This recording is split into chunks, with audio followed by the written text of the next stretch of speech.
I plunged the knife into the cake that wasn't mine, slicing through the frosting Dad had slathered on his last lie, and watched as the layers peeled back to reveal the rot underneath. Years of their greed, my silence, and a fortune built on bones I never asked to bury. They thought the coma had softened me, turned me into the fragile sister they could carve up like the estate papers they'd forged in my absence, but awakening to their signatures on my inheritance felt like surfacing from drowning, only to find the sharks wearing family faces. And in that first breath of betrayal, I whispered a vow to the sterile hospital walls.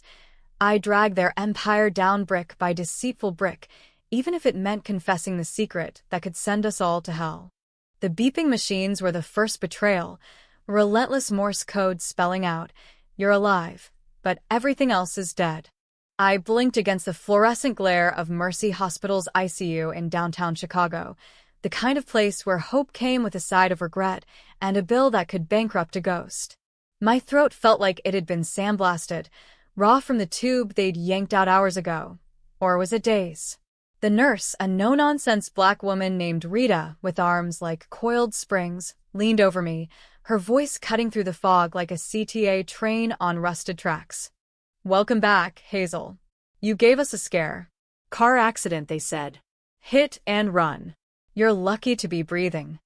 Lucky. That word tasted like ash.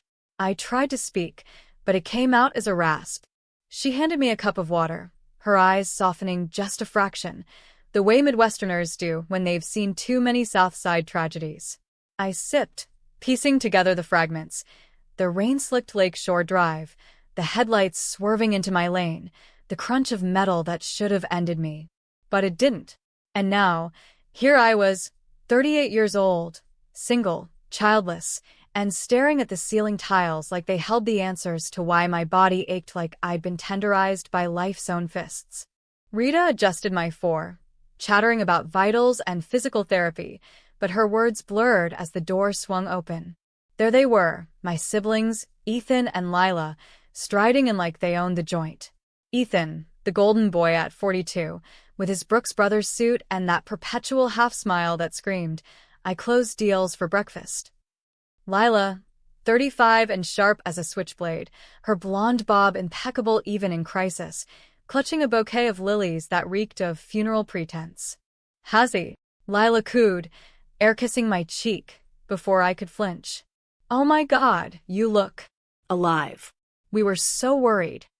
Ethan hung back, thumbs hooked in his belt loops, the picture of concerned big brother. "Doc say you'll be up and at him soon.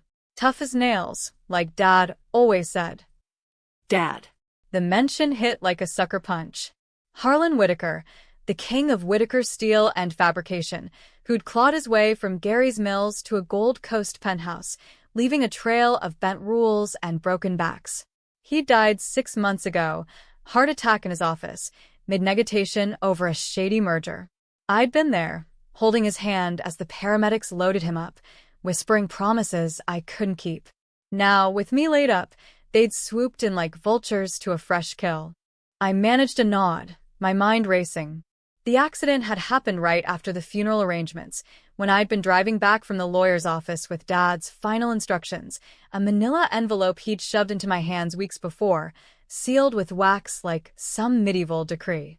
"For you only, kiddo," he'd wheezed, eyes glassy from the chemo he hid from everyone. Cancer, not the merger stress, had been eating him alive. But he'd made me swear, no one else. Not Ethan, with his Wall Street ambitions. Not Lila, who'd married into old money, but still clawed for more. They chattered on, Ethan about work, Lila about her kids' soccer schedules, until Rita shooed them out for rest. Alone, I fumbled for the call button, but my hands trembled too much.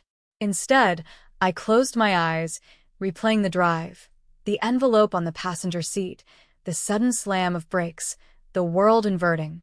Hit and run. Convenient. By evening, I'd graduated to a semi-private room overlooking the Chicago River, its waters churning black under sodium lights. Physical therapy was a bitch, learning to walk again on legs that felt like wet noodles, but it sharpened my focus. That's when the text started pinging my phone, propped on the tray table like a lifeline. From Ethan. Family meeting tomorrow. Dad's estate stuff. Lawyers want signatures. Miss you, sis. From Lila. Don't stress, Has. We've got it handled. Focus on healing. Red heart. Handled. The words slithered under my skin. Dad's estate wasn't just money. It was the company, the lakefront properties, the trusts that could fund dynasties or drown them in taxes. He'd always said it was for all of us, equal shares, but I'd seen the amendments, the codicils scribbled in his shaky hand favoring the responsible one. Me. Because I was the quiet fixer, the one who'd covered his ass for decades. It started small, back when I was 16 and Ethan 20. Dad's expansion into non-union labor, smuggling cheap steel from overseas via shell companies. Ethan got caught skimming kickbacks, $5,000 for a rigged inspection. Dad made me take the fall, forge a paper trail pinning it on a ghost employee I'd invented, me as the signatory. Protect your brother, Hazel. Family first.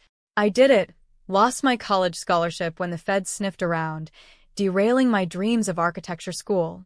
Instead, I became the company's invisible CFO, crunching numbers in the shadows while Ethan climbed to CEO. Lila's sins were subtler. At 22, she'd embezzled from the family foundation to fund her wedding, $50,000, siphoned through fake grants. Dad discovered it, but I was the one who backdated audits, buried it under administrative errors. She's your sister, Has. Blood's thicker. And so it went. Every skeleton in their closets, I locked away, my loyalty a chain around my neck. Now, with me sidelined, they were rewriting the script. I demanded my laptop from the front desk. Rita smuggled it in with a wink and logged into the company portal. What I found turned my stomach. Proxy votes filed, assets liquidated, a division of properties that carved me out like a tumor. The Gold Coast condo? Lila's. The Gary warehouse? Ethan's investment vehicle. My share? A pittance trust, enough for a modest bungalow in Cicero, if I was frugal. Fury boiled up, hot and American as black coffee.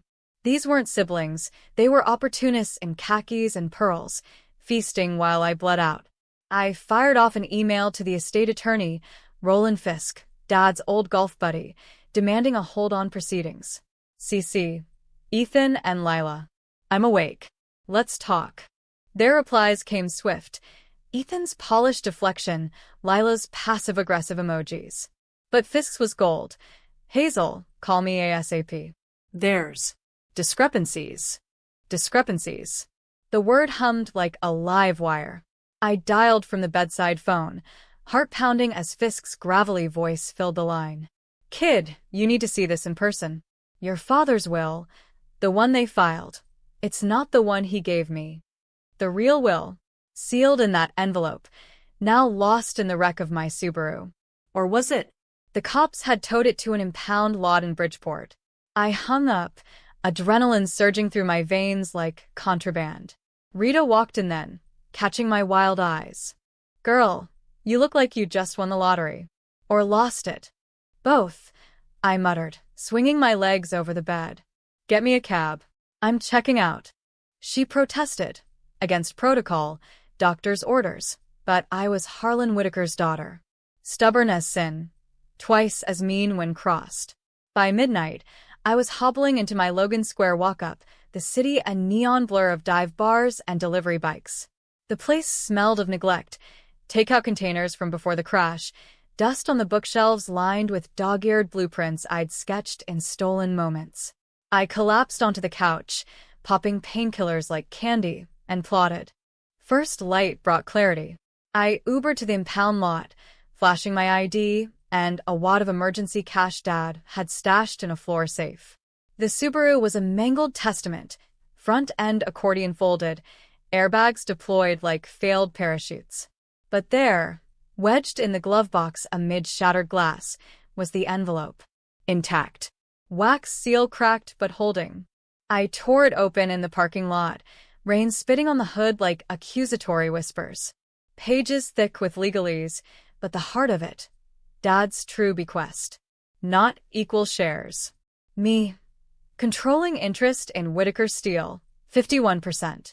Ethan and Lila, minority stakes, conditional on ethical stewardship, with clauses revoking if audits revealed malfeasance. And the kicker, a buried codicil, dated the week before his death. To Hazel, for bearing the weight of my sins and theirs. The company is yours to redeem or raise. Sins. Plural. Dad hadn't just known about the cover-ups. He'd orchestrated them, using me as his confessional proxy. The hit and run? Suddenly, it stank of sabotage. Who had the most to gain from my silence? Back home, I scanned the documents, emailing copies to Fisk with a single line. File this. Today. Then I texted Ethan and Lila. Family dinner. My place. 7 p.m. Don't be late. Revenge isn't a dish best served cold. It's lukewarm, laced with the bitterness of what was stolen.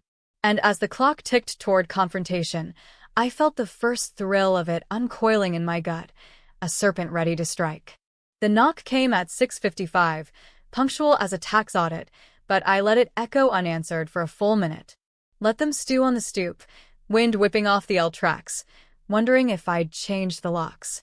When I finally swung the door open, Ethan and Lila stood there like mismatched bookends, him towering in a cashmere overcoat, her bundled in a Burberry trench that screamed, "I shop at Neiman Marcus on credit."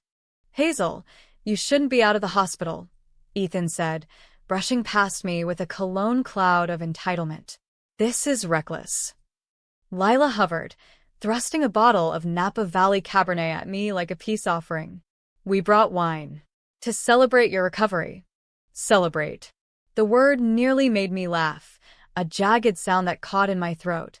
I took the bottle, noting the label, 98 vintage, Dad's favorite, probably pilfered from the cellar they'd already inventoried. "Living room," I said, voice steady despite the limp as I led them through the narrow hallway.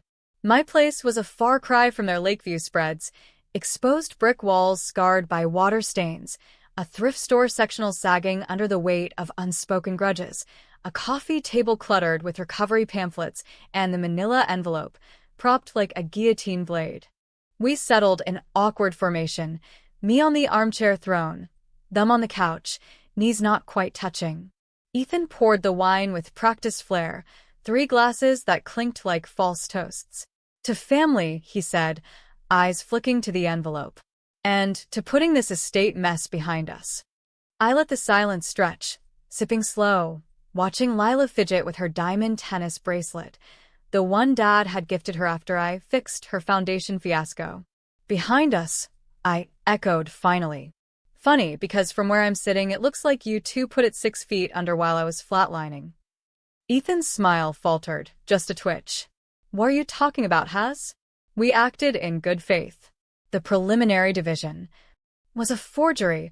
I cut in, sliding the real will across the table. It landed with a soft thud, pages fanning like a bad hand in poker.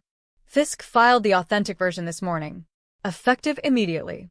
Lila snatched it first, her manicure slicing the air. Her face drained of color as she scanned, lips moving silently over the legalese. This can't be right. Dad promised us equal." "Equal?" I leaned forward, the pain in my ribs a dull roar I ignored. "Like the equal chances you got while I scrubbed your messes?" Ethan's kickbacks in '03, when he nearly tanked the company with his innovative sourcing? Or Lila's little shopping spree from the charity pot in '09? "Dad made me your janitor, and I did it because blood's supposed to mean something. But apparently, not when there's a comma in the will." Ethan's glass hit the table harder than intended, red sloshing like blood money. "That's ancient history, Hazel. And uncalled for. We were protecting the legacy, yours included." "You were." Indispose. I barked a laugh. Real this time. Comatose from a hit and run you both prayed would keep me that way. "Tell me, who tipped off the driver? Your PI buddy, Ethan? The one you use for competitive intel?"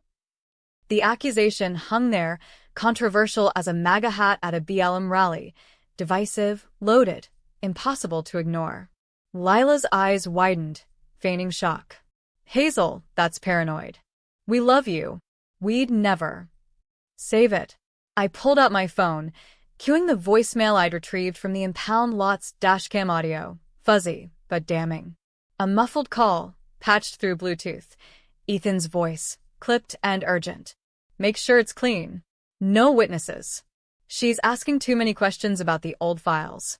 The line had crackled after a grunt of assent, then the crash. Lila gasped theatrically, hand to her throat. Fabricated. You doctored that. Call Fisk, I said, tossing her the landline receiver. He's got the forensics report. Brake lines cut, not worn. Someone knew my route that night. Ethan stood then, pacing the rug like a caged wolf, his facade cracking into something feral. All right, fine. Let's say it was me. Or us. Dad was poisoning the company from the inside. Those sins you bore? They were his orders, Hazel. He had me greenlight deals with cartels funneling steel to border walls, profiting off misery. You think I wanted that? But refusing meant exile. So, yeah, I skimmed to salve my conscience. And when he cut you in for 51%, it was his guilt talking, rewarding the dutiful daughter who enabled it all. His words landed like shrapnel, each one embedding deeper. Enabled. The truth I'd buried under loyalty, now exhumed and stinking. Lila jumped in, her voice a whine of self-preservation. And me? That money for the wedding? It was payback for the years I covered Dad's flings, those business trips to Vegas where he'd blow foundation funds on hookers and blackjack. I took the hit so the family name stayed clean. We all did our part, Hazel. Why should you get the crown now? The room tilted, arguments fracturing like the river ice in spring. Were they villains, or victims of the same patriarch who'd pitted us against each other? I gripped the armrest, knuckles white. Your parts were selfish. Mine were survival. But this, I jabbed the will, is Dad's redemption arc. For me. Ethan stopped pacing, his eyes narrowing to slits.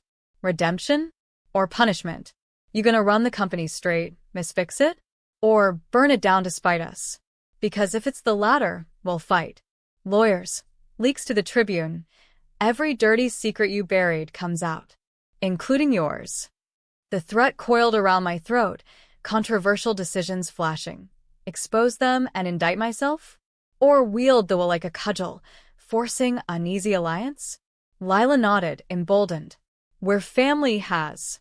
We can renegotiate. Equal shares, no questions. Temptation flickered, peace at the price of principle. But the serpent in my gut hissed no. Meeting adjourned, I said, standing despite the vertigo. Fisk calls the board tomorrow. Be there or be voted out. They left in a storm of slammed doors and muttered curses, the Cabernet untouched. Alone, I sank back, the will heavy in my lap. Revenge tasted like victory, but it soured with doubt. Had I just started a war, or confessed to one I'd always been fighting? Sleep came fitful, haunted by Dad's ghost, his laugh echoing through steel mills, his hand heavy on my shoulder. By dawn, my phone buzzed, a text from an unknown number. You think you know the sins? They deeper. The biggest one's on you. Attached, a grainy photo of me, 16 and tear-streaked, signing Ethan's forged docs under Dad's watchful eye. The unraveling wasn't theirs anymore. It was mine. The boardroom at Whitaker Steel's Loop headquarters was a temple to American excess. Walnut panels imported from felled Midwest oaks, a conference table long enough to host the Last Supper, and windows framing the Sears Tower. Sorry, Willis. Like a middle finger to progress. I arrived early, cane in hand, the reel tucked in my Kate Spade tote like a concealed carry. The air hummed with tension, AC whispering over the scent of fresh coffee and old money. Fisk was already there, silver-haired and rumpled, nursing a tumbler of bourbon despite the hour. Hazel, you sure about this? It's gonna get ugly. Ugly's my baseline now, I replied, settling into Dad's old chair at the head. It creaked under me, a throne too big for my frame, but I owned it today. The board trickled in, suits from the old guard, loyal to Dad's cutthroat era and a few millennials I'd pushed for, diversity hires with MBAs and moral compasses. Ethan and Lila swept in last, 10 minutes late, lawyers in tow like attack dogs on leashes. Ethan's was a shark from Kirkland and Ellis. Lila's a boutique litigator with a rep for celebrity divorces. They flanked the table's far end, postures screaming defiance. "Let's dispense with pleasantries," I said, voice amplified by the room's acoustics. I slid the will across, Fisk following with notarized affidavits. As you can see, Harlan's true intentions supersede the filed forgery. I hold 51%. Motions to ratify. Murmurs rippled, shock, calculation, the rustle of portfolios. Ethan's lawyer cleared his throat. Objection. This document's provenance is suspect. Chain of custody broken in the accident. Potential tampering. Fisk snorted. Impound logs, dashcam corroboration. It's ironclad. Unless you're alleging Ms. Whitaker orchestrated her own coma. Laughter tittered from the younger board members, but Ethan leaned forward, eyes locked on mine. No allegations. Just facts. Like how Hazel here has a history of creative accounting. Remember the '03 inspection scandal? Her signature's all over it. The room froze, the bomb detonating in slow motion. Controversial? This was nuclear, dragging my buried sins into the light, forcing the board to choose. The loyal fixer or the exposed fraud. Lila chimed in, saccharine venom. And the foundation audits? Hazy was so thorough. Almost too thorough. My pulse thundered, Kane gripped like a lifeline. Expose them, and the feds revisit old files. Play nice, and I'm complicit forever. The board chair, old Mr. Kowalski, cleared his throat. Allegations aside, the will stands. But conditions apply. Ethical stewardship.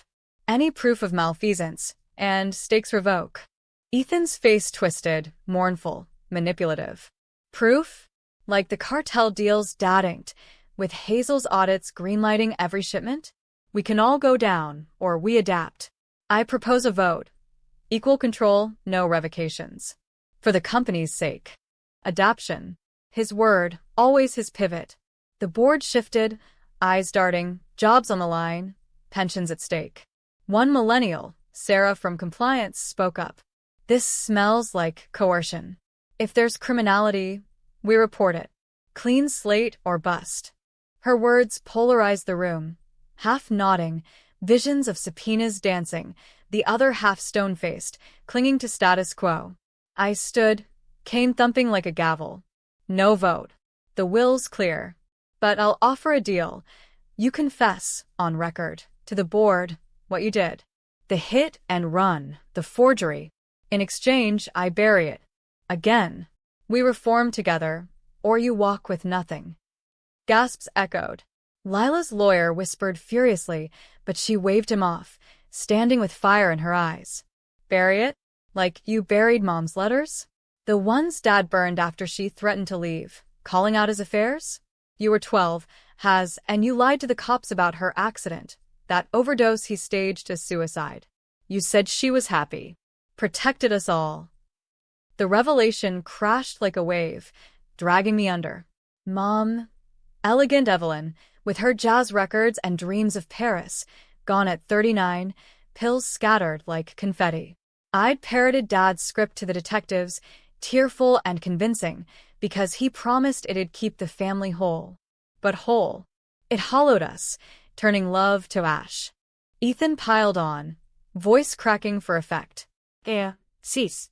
And that ghost employee in '03? It was Mom's maiden name, a tribute you slipped in. Poetic, but traceable. We're all stained. So why punish us now? The board erupted, shouts of recuse and investigate. Factions forming like battle lines in a civil war. Sarah rallied the reformers. This is systemic rot. We dissolve ties, sell assets. Kowalski countered. And tank thousands of jobs in Gary? Suicide for the heartland. I gripped the table, world spinning. Their flips, from denial to deflection to damnation, were masterful, each accusation a mirror reflecting my complicity. The secret text from last night burned in my pocket. The biggest one's on you. Was this the twist? Not their betrayal, but mine. The enabler who'd built the cage? In the chaos, Ethan caught my eye, mouthing sorry. Liar. Or was he? The conflagration raged, decisions hanging by threads of loyalty and greed. I slammed the cane down. Enough. Meeting recessed. 30 minutes. I fled to Dad's old office, walls lined with faded photos. Us kids at the Indiana dunes. Mom's smile a ghost.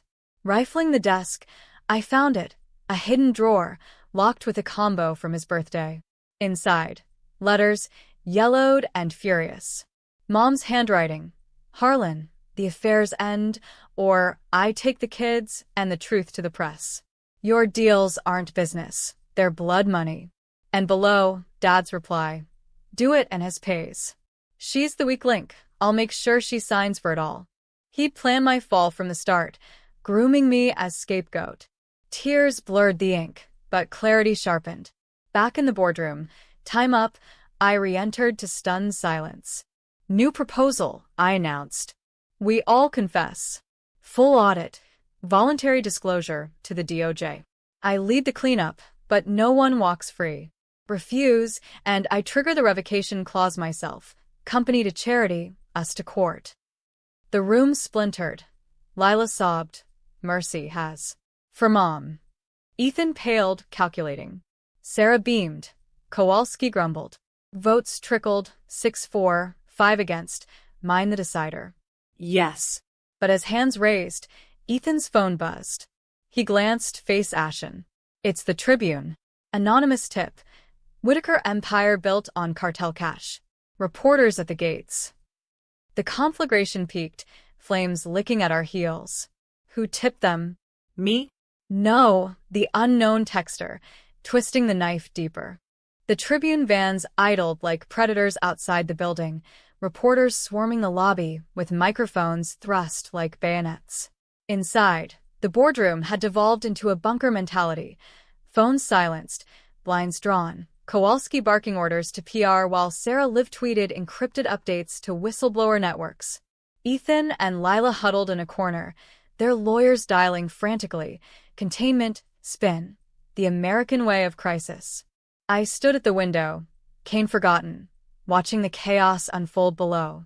Flashbulbs popped like gunfire, headlines already forming in my mind. Whitaker heir awakens to family feud.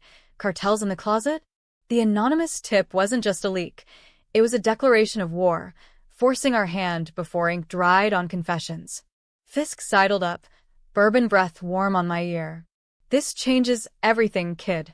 DOJ won't wait for voluntary. They'll raid by dawn. Good. I murmured, though my stomach nodded. Good for the company. Maybe a phoenix from tainted ashes. Bad for us, the sinner scrambling for absolution. The text from last night replayed. Dig deeper. I'd traced the number to a burner, but the photo attached?